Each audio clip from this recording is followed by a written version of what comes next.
Shalom. All praise and glory to the mighty Most High, our Creator, who is one God. There is none like him. Blessings to you, the children of Israel, and the stranger that is among us, all those that serve one God. Don't idolize other people. I want zero recognition for anything that I do.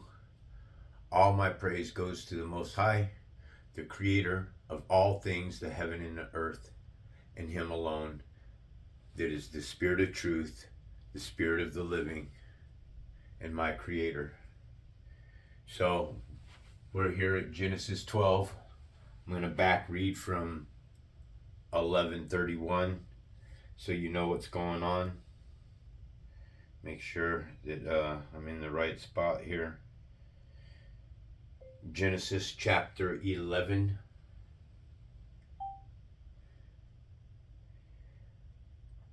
Okay, this is coming up on the NIV, so I'm not going to mess around with it too long. I'm just going to read from the NIV. Reading from 31 of chapter 11 before we come into the call of Abram. And Terah took Abram his son, and Lot the son of Haran his son's son, and Sarah his daughter-in-law, his son's Abram's wife, and they went forth with them from Ur of the Chaldees to go into the land of the Canaan. And they came unto Haran and dwelled there. And the days of Terah were 275 years, and Terah died in Haran. Here, Genesis 12, the Lord had said to Abram, go from your country, your family, and your father's household to the land I will show you. I will make you into a great nation. So now, who is the Lord speaking to about right here in this parable? He's talking about, this is where we're getting ready to come into Israel. Paying attention always to El. Okay. Also, Ra is a sun god, and Isis could be Isis, is Ra-El.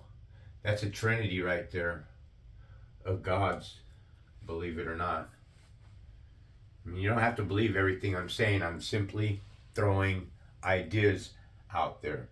Theology. I'm trying to teach you that they've taken words and they separate them, they cut them up, and they put them all together.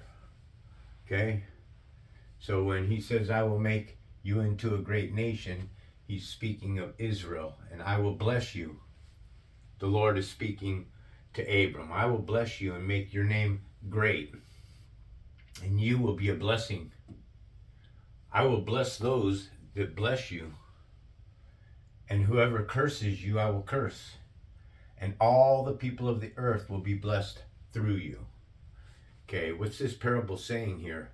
I will bless those. Who's this? Hasn't been said. The word Gentile hasn't came in yet, but this is what we're talking about.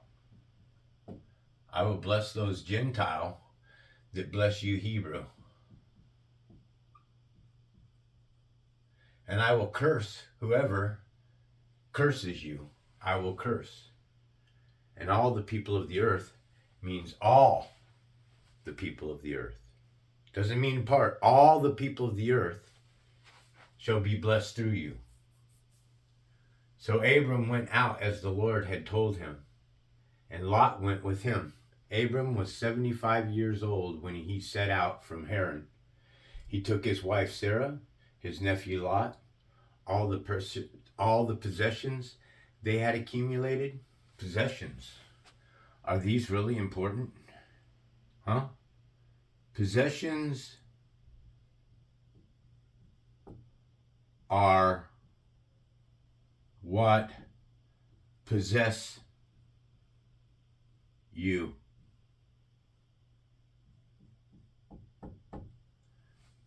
Possessions, folks, are what keep you tied to this world, man. There's nothing that I own today that I care about, man. Doesn't matter to me one little bit. There's a few things that I like is, you're not supposed to have anything that's carved. I like the crystal figurines and stuff. But now today I realize they mean nothing to me, you know? Where before I thought that they were cool. Now I could care less what happened to them. All right? So all the possessions they had accumulated and the people they had acquired in Haran. People they had acquired? What acquired is what? Slaves, you know? Someone to carry their luggage, someone to throw rose petals on the ground as they're walking.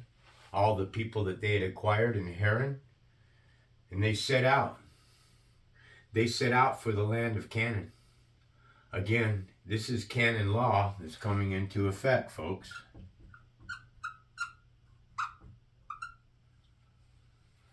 And they arrived there. Abram traveled through the land as far as the sites of the great tree Moreh at Shechem. At the time of the Canaanites were in the land. The Lord appeared to Abram and said, "To your offspring I will give this land." So he built an altar. Did the Lord say that? Did the Lord say, "Build me an altar"? Let me ask you something. Look around your neighborhood. You see any fruit trees anywhere? You see a tomato plant growing wild anywhere that hasn't been planted in somebody's backyard? Hell to the no. Why? Because mankind took food source from you and they've just chopped this place up. They've removed, folks, these planes of existence were once covered with food and animals, okay? Beautiful animals that the Lord, the Spirit, had created. Now there's none of that shit, folks. This place is going extinct, and mankind's next on the list. If Satan can get rid of your nasty asses, he surely will. Okay. So the Lord appeared to Abram and said, "Take to your offspring, I will give this land." So he built an altar there to the Lord who had appeared to him. From there he went onto the hills of the east of Bethel and pitched his tent with Bethel on the west and Ai on the east. You know, when I read this, I'll be straight up honest with you. You know what I thought when I read this? I thought Westworld is what I thought, right? Because everything in Westworld equals AI. It's true, man. Just this place is weird, man. Are they taking pieces out of the Bible and writing Hollywood movies and stuff about them? Are they possibly telling you here that we absolutely live in a West world and that there are a lot of AI robots that are around us, clones? Who knows how? We don't know anything, man. We are so far behind on what these people, they're starting to come out with the real stuff. Not saying anything, folks. I'm just throwing ideas out there, you know. Getting your wheels spinning. Does that mean anything? I don't know. Then Abram set out to continue towards Negev.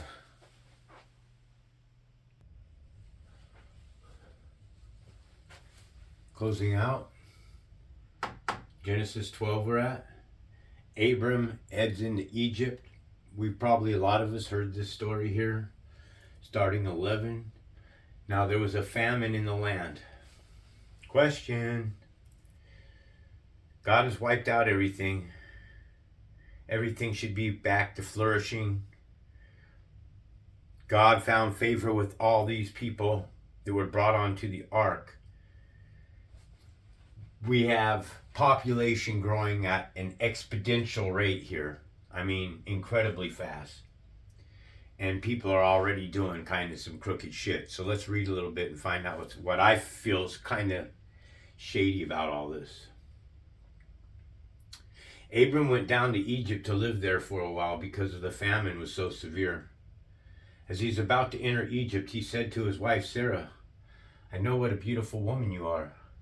When the Egyptians see you, they will say, this is his wife. Then they will kill me and let you live.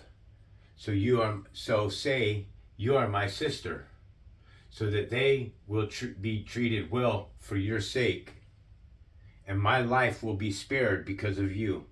Okay, well, I'll be honest with you. Abram sounds like a pretty weak person, man. Sounds like a parasite.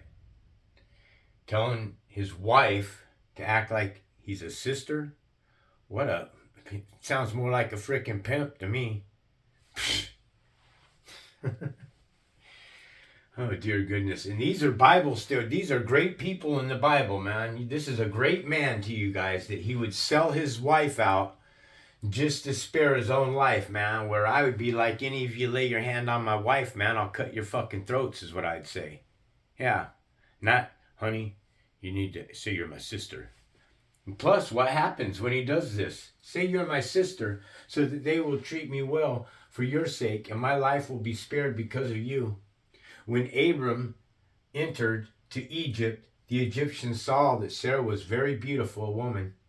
And when the Pharaoh's officials saw her, they praised her to Pharaoh, and she was taken to the palace. Again, I just love this word, taken, just walk all over. Who cares if it was his sister or not? Did Sarah wish to go inside of the palace? No, she's probably dragged in by two. Oh, yeah, she was swooned with all the money, as all you little whores are. All you women are all swooned by money. Give me the money. That's all you care about on this plane of existence. Give me the money. Give me the money. These people aren't good people, man. Okay, and she was taken into the palace. He treated Abram well for her sake, and Abram acquired sheep and cattle. Oh, beautiful. So now he's acquiring riches from his wife, acting like a pimp, selling her out to a king, and lying. So he's a liar. He's pumping out his wife. He's gathering wealth for his wife's sake. Oh yeah, this is an upright man. Absolutely beautiful, man. Oh yeah, Abram, you sound like a swell guy to me. Time to start waking up, man. Okay, male and female is what he acquired. Male and female servants and camels. So the king gave him everything, set him up, man, and his wife's out there. How do you think his wife felt? Anybody think about that? How did she feel? What if the king was just this fat, fucking ugly piglet motherfucker that was just climbing on top of her, man? And she's like, yeah, right? Huh? Anybody think of this? Huh? I guarantee if they wrote a story, oh, he's a gorgeous man, the Pharaoh.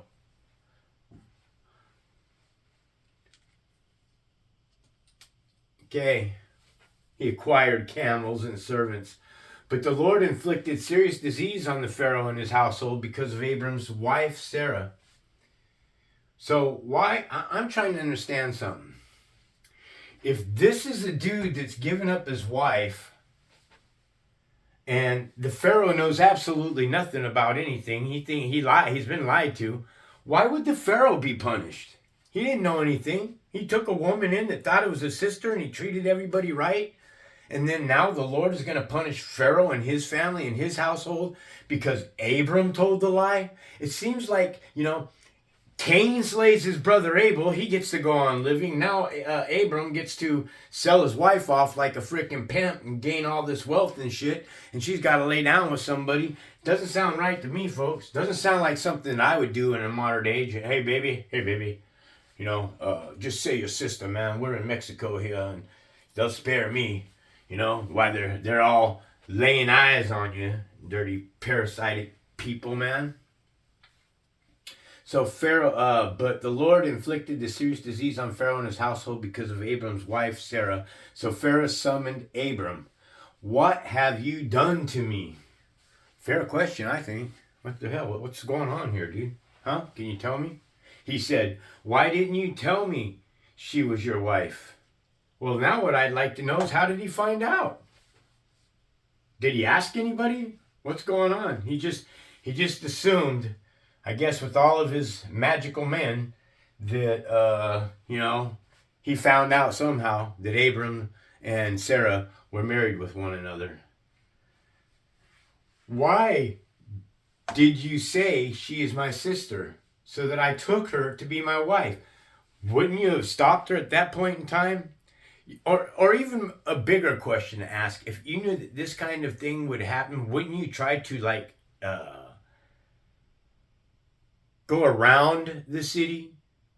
Not enter into the city where this kind of behavior or the men. I mean, the bigger and another question to ask you is, does this mean we got people standing on the street corners? Pharaoh's men are on every corner already with their swords and their hammer, and woo, she's fine. And is the story? These stories just don't make a lot of sense to me so quickly. I mean, when we're only 12 chapters in, and we got Roman guards or Pharaoh's guards standing on street corners, like what would they call that today? Military. National Guard into effect, calling the National Guard into effect on our own land. That's what it sounds like to me, like the Pharaoh had guards standing on every corner, man, because they're coming into the city and you got guards that are being able to see them. So guards already? Yeah, these were people that were praised by the Most High and put them all up on the ark and set them all off. And yeah, clearly they're just raising their children just so properly that Pharaoh's taking, Abram's giving, Abram's lying, and what does he, in all of this, what takes place? He says, so that I took her to be my wife. Now, then here is your wife. Here's your wife that you pimped out like a little whore. Here, you can have her back, man. I don't want anything to do with her. Take her and go. Then Pharaoh gave orders about Abram to his men, and they sent him on the way with his wife and everything he had. Wow, what a deal that turned out to be, man. He got camels, he got servants, he got people underneath of his honor. All he had to do is give up his wife as a little bit of poo-tang to the king at the palace, the Pharaoh, and he made out like a bandit. Folks, this Bible is so dirty and corrupted. It's so back and forth and wishy-washy. It's got 80% bullshit, maybe 10 to 20% truth, and another 10% transvestor, you don't know what it is.